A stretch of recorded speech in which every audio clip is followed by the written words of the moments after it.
This video is brought to us by Group 7 of the Agrarian Law and Social Legislation class under Professor J.P. Leo Asong to enlighten us relevant information with the laws of expanded maternity leave and Magna Carta of Women.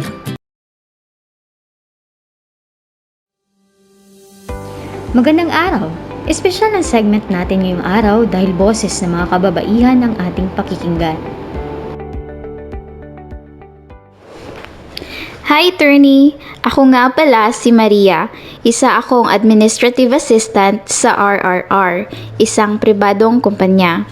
Due ko na nga pala this month sa aking pagbubuntis. Sa pagkakaalam ko, meron akong maternity leave. Pwede niyo po ba ako bigyan ng kaalaman tungkol dito? Magandang araw, Maria! Gusto kong ipakilala sa iyo si EMLL o Expanded Maternity Leave Law. Ang Expanded Maternity Leave Law ay Republic Act No. 11210.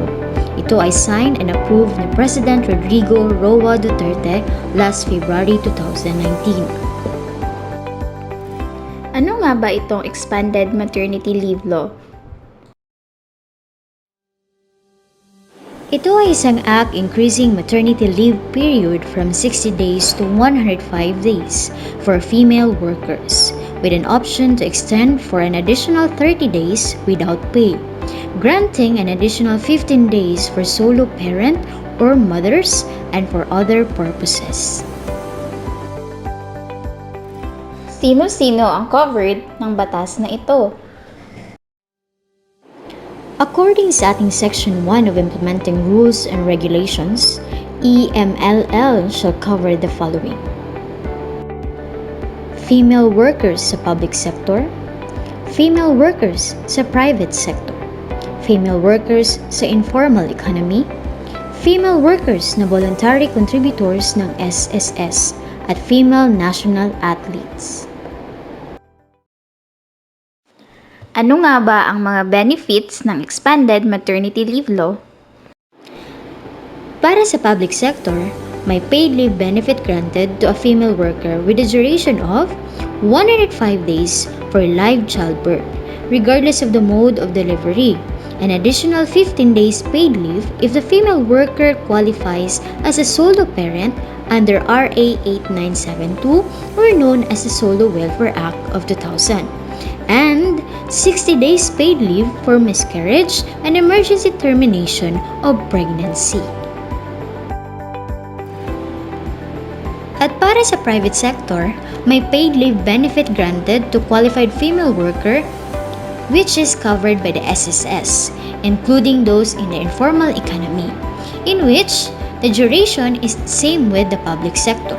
Pero, ang mga employed workers ay makakatanggap ng full pay consist of SSS maternity benefit, computed based sa kanilang average daily salary credit and salary differential to be paid by the employer, kung meron man. We also have an option to extend for additional 30 days without pay in case of live childbirth. At meron ding paid maternity leave allowances and benefits granted to female national athletes. At healthcare services for prenatal delivery, postpartum, and pregnancy-related conditions granted to female workers, particularly those who are neither voluntary nor regular member of the SSS, as governed by the existing rules and regulations of Philippine Health Insurance Corporation o ang PhilHealth. May mga salient provisions po ba itong batas na ito? Siyempre naman, Maria. The silent provisions are: first, all covered females regardless of civil status, employment status, and the legitimacy of their child shall be granted 105 days maternity leave with full pay, an additional 15 days with full pay in case the female workers qualifies as a solo parent under Republic Act No. 8972. Second, in case of miscarriage or emergency termination of pregnancy, 60 days maternity leave with full pay shall be granted. Third, enjoyment of maternity leave cannot be deferred but should be availed of either before and after the actual period of delivery in a continuous and uninterrupted manner. Lastly, maternity leave shall also be granted to a qualified female worker in every instance of pregnancy, miscarriage, or emergency termination of pregnancy regardless of frequency.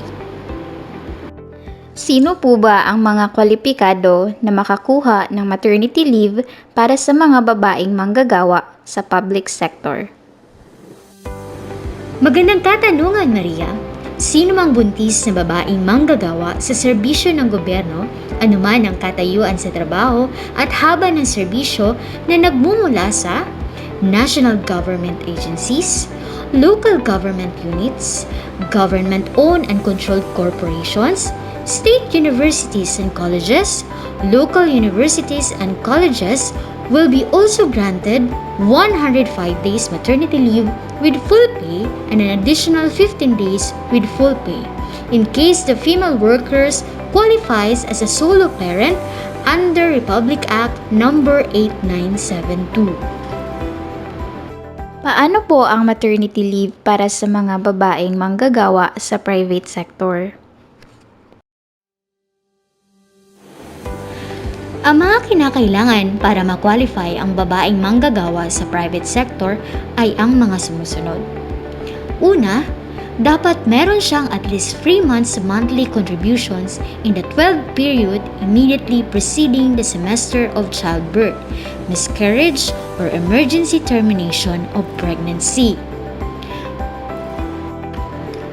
At para ma-determine kung entitled siya sa benefit, the SSS shall consider only those contributions paid prior to the semester of contingency. And she shall have notified her employer of her pregnancy, especially during the first trimester and the probable date of her childbirth, which notice shall be transmitted to the SSS in accordance with the rules and regulations it may provide. How about the maternity leave for female workers in the informal economy and voluntary contributors of the SSS? Maternity benefits shall cover all married and unmarried women, including female workers in the informal economy.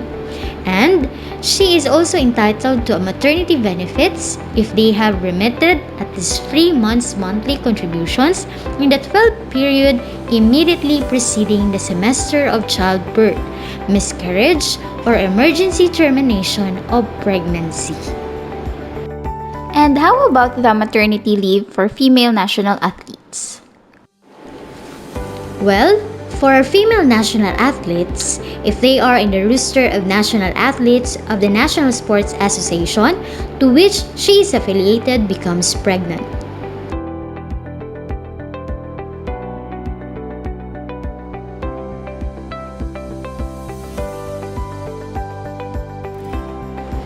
She will be referred to a physician of Philippine Sports Commission or an obstetrician gynecologist to determine her fitness to continue training.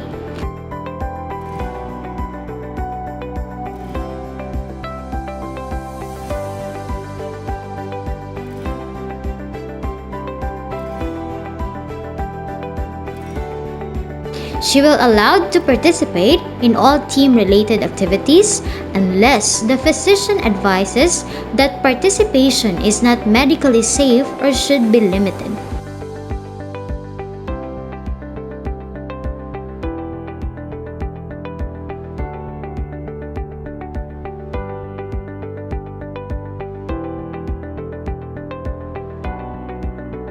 Upon medical advice, she shall undergo on maternity leave until cleared to return into trainings.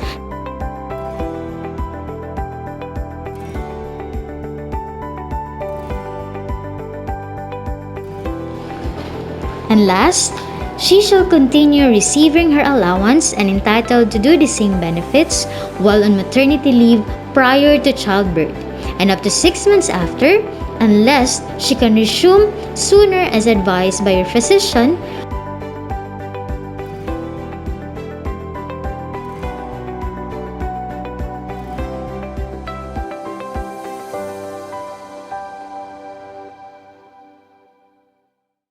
Moreover, a female national athlete employed in a public sector shall not receive double compensation or benefits.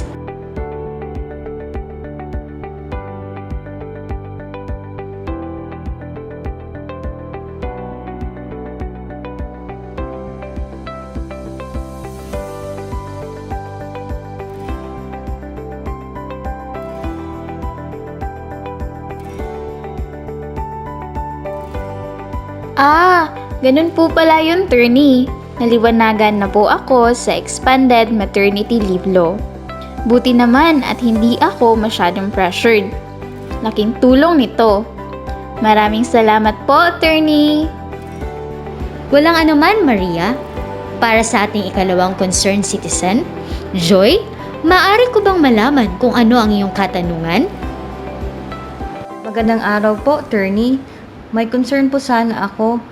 Isa akong employee sa MNM&M. May PCOS po ako at magpapa-opera ako next week. Gusto ko sanang umabsent for a month kasi yun ang sabi ng doktor. Pwede po ba yun?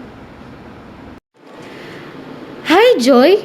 Oo naman, meron tayong Magna Carta of Women. Ano po ba yan, Attorney? Pwede po paki-elaborate? Sige, sa atin dito sa Pilipinas, meron tayong tinatawag na Magna Carta of Women under Republic Act 9710. Ito ay nilagdaan noong August 14, 2009.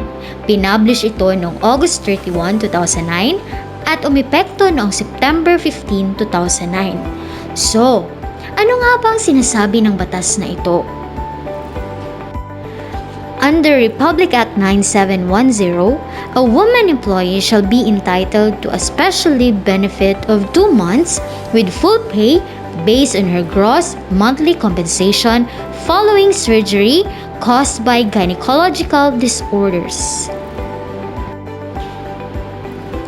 A polycystic ovarian syndrome or PCOS ay walang dudang swak sa term na gynecological disorder. Nakasaad sa Department Order No. 112-11, Series of 2011, ang guidelines governing the implementation of the special leave benefits for women employees in the private sector na inamindahan ng Department Order No. 112-A, Series of 2012, o amending the guidelines on the implementation of the special leave benefit for women employees in the private sector. Okay po. So, ano po ba ang special leave benefit for women under sa batas na ito? Ano nga ba ang special leave benefit for women? This refers to a female employee's leave entitlement of 2 months with full pay based on her gross monthly compensation following surgery caused by gynecological disorders. Ano nga ba ang frequency of availment ng benefit na ito? Ayon sa Batas Joy, a woman employee can avail the special leave benefit for every instance of surgery due to gynecological disorder for a maximum total period of 2 months per year. Sino-sino naman ang qualified na maka-avail ng benefit na ito? Huwag mag-alala dahil lahat ng babaeng manggagawa, regardless sa edad at civil status, ay pwedeng maka-avail nito. Attorney, ano po ba ang mga conditions sa pag-avail nito? Joy, ang mga kondisyon para maka-avail nito ay ang mga sumusunod. Number 1. The female employee has rendered at least 6 months continuous aggregate employment service for the last 12 months prior to surgery. Ito ay nangangahulugan na ang babaeng manggagawa ay napabilang sa kumpanya na di bababa sa 12 buwan bago pa man ang kanyang surgery. An aggregate service naman of at least 6 months within the said month period ay sufficient to entitle her to avail of the special leave benefit. Ang employment service naman includes absences with pay, such as use of other mandated leaves, company-granted leaves, and maternity leave. Number 2. The female employee has filed an application for special leave. Paano po ba makaka-apply sa special leave na ito? Generally, application for special leave must be within a reasonable period of time, from the expected date of surgery or within such period as may be provided by the company rules and regulations or collective bargaining agreement. At kailan naman di kailangan ng application para maka-avail ng special leave na ito? Siyempre, kapag yung kaso mo ang nag-require ng emergency surgical procedure, di naman pwedeng tawagan mo muna ang boss mo bago ka ooperahan kasi takot kang di payagan mag-leave. Pero, dapat pa rin i-notify mo si employer, pwedeng verbally or written, within a reasonable period of time. Pagkatapos ng surgery mo, huwag din yung aabot ng 1 taon. Hindi na yon reasonable period of time. Number 3. The female employee has undergone surgery due to gynecological disorders as certified by competent physician. Meaning, a medical doctor preferably specializing in gynecological disorders or is in the position to determine the period of recuperation of the employee. Attorney, kailan po ba ito ginagrant? It shall be granted after the qualified employee has undergone surgery without prejudice to an employer allowing an employee to receive her pay before or during the surgery. The employee is entitled to full pay for 2 months based on her gross monthly compensation. If 2 months is insufficient for recuperation, what is the remedy? Upon return to work, employer may require the employee to submit physician certification of fitness to work. Ano nga ba ang bumubuo ng gross monthly compensation? Ito yung monthly basic pay plus mandatory allowances as fixed ng ating Regional Tripartite Wages and Productivity Board or RTWPB. 2 months means 60 calendar days pursuant to Article 13 of New Civil Code. Together, this special leave shall be non-cumulative and non-convertible to cash unless otherwise provided by the CBA. May the employee simultaneously avail the sickness benefit from the SSS while enjoying the 2 months special leave? According to Article 137 of the Labor Code o mas kilala as Article 137 Prohibited Acts, it shall be unlawful for any employer: Number 1. To deny any woman employee the benefits or to discharge any woman employed by him for the purpose of preventing her from enjoying any of the benefits provided in this law. Number 2. To discharge such woman on account of her pregnancy or while on leave or in the confinement due to her pregnancy. Number 3. To discharge or refuse the admission of such woman upon returning to her work for fear that she may again be pregnant. The wisdom of the law is to forestall all forms of discrimination in all terms of employment on an account of being a woman, regardless of civil status. Maraming salamat po, attorney. Next week pa naman po ang operasyon ko. Pero, i-inform ko na si boss. At maraming salamat po dahil ang dami ko pong natutunan sa inyong diskusyon. Walang anuman, Joy. At dyan nagtatapos ang Ask Attorney. Kita-kits sa susunod.